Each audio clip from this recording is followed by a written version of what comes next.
देखिए बरेली, संभल, बहराइच ये अलग अलग डिस्ट्रिक्ट्स में कोशिश की जा रही है, लेकिन इस बार जो बिल्कुल बेहुदगी वाला मुद्दा उठाया गया है जिसको आई लव मोहम्मद, ये एक इतना सरल और सकारात्मक मैसेज है और मेरी कॉन्स्टिट्यूशनल राइट है कि मैं अपने रिलीजन को प्रोफेस, प्रैक्टिस और प्रीच कर सकूं।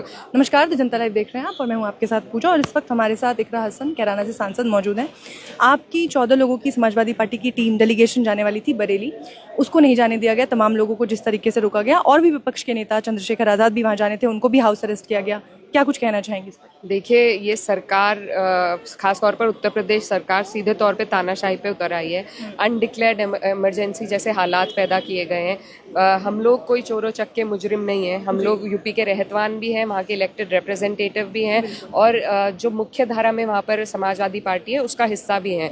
और हमारा डेलीगेशन 14-15 लोगों का अलग अलग जगहों से रुक कर रहा था बरेली की तरफ, सभी को रोका गया और कोई आदेश ऐसा इनके पास लिखित रूप से नहीं था प्रशासन के पास, लेकिन सिर्फ तानाशाही चल रही है और ये तानाशाही बिल्कुल हमसे बर्दाश्त नहीं होगी। आज रोका गया, ये कब तक हमें रोकेंगे? ऐसा कोई कानून नहीं है जो इस देश में हमें आज़ादी से घूमने से रोक सके। तो हम वहाँ के लोगों की जो पीड़ा है उसको जाकर सुनेंगे, उनके आवाज़ में आवाज़ मिलाकर उनके साथ जो हो वहाँ पर नाइंसाफ़ी हो रही है, जिस तरीके से 3 लोगों का हाफ एनकाउंटर किया गया, कई लोगों को प्रताड़ित करके उन पर केस थोपे गए हैं, बुलडोज़र चलाया जा रहा है जिस पर सुप्रीम कोर्ट ने रोक लगाई थी। तो क्यों ये सरकार, उत्तर प्रदेश सरकार हर तरह के संवैधानिक मूल्यों के उल्लंघन पर उतरी है? ये पर्दाफाश हमें वहाँ का करना है और हम वहाँ जाएंगे और ज़रूर करेंगे और मजबूर करेंगे इस सरकार को, या तो ये कबूल करे कि ये संविधान को नहीं मानती और अगर मानती है तो संविधान के मूल्यों पर चले। अब जिस तरीके की भाषा शैली का उपयोग कर रहे हैं योगी आदित्यनाथ, उस भाषा शैली को कैसे देखती हैं आप? वो कहीं से भी संवैधानिक पद पर बैठे मुख्यमंत्री की भाषा आपको लगती है?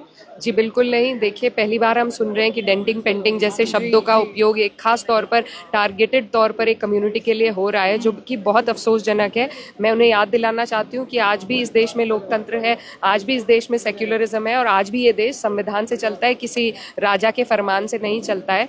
और ये इस बात का जवाब इनको आने वाली 27 में हमारे उत्तर प्रदेश के लोग, पीडीए परिवार देगा। ये सिर्फ उनकी बौखलाहट दर्शाता है क्योंकि इस सरकार के पास कोई विकास कार्य नहीं है जो ये दर्शा सके, जिसके आधार पे ये वोट ले सके। इनकी सियासी ज़मीन खिसकती जा रही है क्योंकि पीडीए परिवार उत्तर प्रदेश में मजबूत हो रहा है, समाजवादी पार्टी लगातार बढ़त बना रही है। जिस तरीके से हमारा प्रदर्शन 2024 में रहा, उससे बौखलाहट है उत्तर प्रदेश में, खास तौर पर मुख्यमंत्री जी में।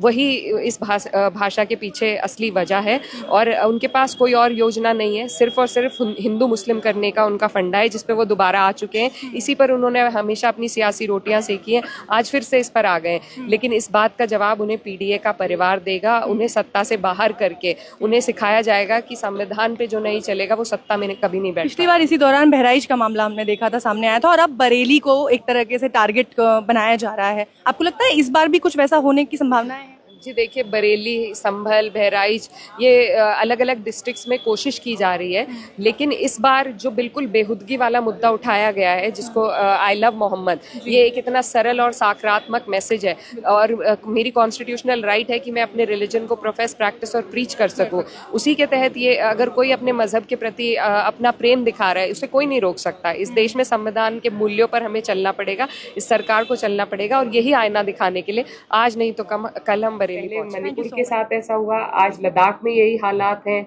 मैं एक और जिक्र करना चाहती हूँ, उत्तर प्रदेश जो कि राजनीतिक केंद्र माना जाता है इस देश का, वहां पर बरेली में भी आज हमें जाने से रोका गया। तो आज कोई भी व्यक्ति इस सरकार के सामने सर उठा के अगर अपनी मांगों को रखता है तो उस पर तरह तरह के केस लगाए जाते हैं, उनको जेल में डाला जाता है। इस तरीके से कॉन्स्टिट्यूशन की धज्जियां उड़ाने का काम ये सरकार कर रही है। लेकिन जितने भी यहाँ पर लोग मौजूद हैं, अगर हम सब लोग मिलकर कोशिश करेंगे तो मुझे लगता है कि हम अपने लद्दाखी भाई बहनों की जो आवाज़ है उसको मजबूती से उठाएंगे और उनको जो उनका अधिकार है कॉन्स्टिट्यूशन के तहत वो दिलवा पाएंगे। 4 मांगों में एक जो सबसे अहम मांग मुझे लगती है 6 शेड्यूल और स्टेटहुड के बाद, वो वहाँ पर सिर्फ एक पार्लियामेंट्री कॉन्स्टिट्यूएंसी है। मैं खुद एक मेंबर ऑफ पार्लियामेंट हूँ और मुझे एहसास है कि एक कॉन्स्टिट्यूएंसी की कितने अलग अलग तरीके के वहाँ के मांगे होती हैं, अलग अलग एरियाज होते हैं जिनको रखना असंभव है किसी भी एक भी सेशन के दौरान। और लद्दाख के साथ ऐसी नाइंसाफी है कि दो रीजन हैं जिनकी केमिस्ट्री इतनी अलग है, जिनकी इकोलॉजी और टेरेन इतनी डिफिकल्ट है कि उनकी मांगों को सिर्फ एक पार्लियामेंट सांसद पूरी तरीके से नहीं रख सकते। तो वहाँ पर सिर्फ दो नहीं, मुझे लगता है दो से भी ज़्यादा होने चाहिए, क्योंकि वहाँ पर स्टेट लेजिस्लेचर भी नहीं है। पर फिलहाल अगर कारगिल और लेह के लिए दो कम से कम सीट हो, मुझे लगता है ये बहुत ही अहम और जायज़ डिमांड है और हम इसका पूर्ण तरीके से समर्थन करते हैं। खास तौर पर निंदा भी करते हैं जो जिस तरीके से डील किया जा रहा है लद्दाखी जो लोग अपने डिमांड्स रख रहे हैं। और हम डिमांड भी ये रखते हैं कि सोनम वांगचुक जी को जल्द से जल्द रिहा किया जाए और वहाँ के लोगों को संतुष्टि दी जाए, उनकी मांगों को पूरा किया जाए। क्योंकि सिर्फ हमें किसी पीस ऑफ लैंड से, अगर हमें सिर्फ पीस ऑफ लैंड से मतलब है इस सरकार को, तो ये सरकार हिमायती नहीं है यहाँ के लोगों की, यहाँ के रहतवानों की। हमें वहाँ जो लोग रह रहे हैं सबसे पहले उनकी बातों को, उनको सम्मिलित महसूस कराना है। यही हमारी तरफ से लद्दाख के लोगों के लिए सबसे बड़ी हिमायत होगी। तो मेरी मांग है सरकार से कि जो बर्ताव मणिपुर में हुआ वो बर्ताव लद्दाख में बिल्कुल हम बर्दाश्त नहीं करेंगे, क्योंकि हमें भी अपनी गलतियों से सीखना है। हम लोग भी चुप रहे, सरकार ने भी आंखें मूंदी, लेकिन लद्दाख के मुद्दे पर हम सभी लोग, ये हमारा दायित्व है कि जो भी पब्लिक रिप्रेजेंटेटिव हैं वो सभी इस मुद्दे को मजबूती के साथ उठाएंगे। अगला जो पार्लियामेंट सेशन आएगा, उम्मीद करते हैं उससे पहले हालात काफ़ी बेहतर हो जाए, लेकिन उसमें हम सब मैं खास तौर पे ये कहना चाहती हूँ कि हमारे दिल के बहुत करीब ये मुद्दा है और बहुत अफसोस हुआ वहाँ के हालातों को देखकर। और बिल्कुल हम ये संसद में, लोकसभा में इस मुद्दे को उठाकर इस सरकार की आंखें खोलने की पूरी कोशिश करेंगे।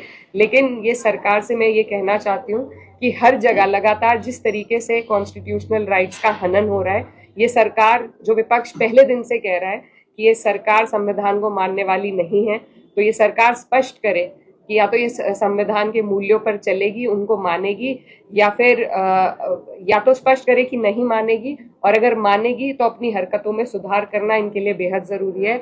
हम सुप्रीम कोर्ट से भी मेरी उम्मीद है कि वो भी इसमें हस्तक्षेप करें और डायरेक्ट करें सेंट्रल गवर्नमेंट को कि लद्दाखी जो हमारे भाई बहन लगातार डिमांड कर रहे हैं, उनकी डिमांड को जल्द से जल्द पूरा किया जाए और वहाँ के प्रिजनर्स को रिहा किया जाए। आप सरकार की बात कर रही, हनन की बात कर रही, तो बरेली को भी कैसे काउंटर करें? देखिए, मैं जिस नज़रिए से देखती हूँ कि जहाँ भी कोई अपने अधिकारों की बात को एक मौजूद तरीके से रखता है, वहाँ पर ये सरकार उनके साथ इसी तरह का बर्ताव कर रही है। उसमें लद्दाख भी है, उसमें बरेली भी है।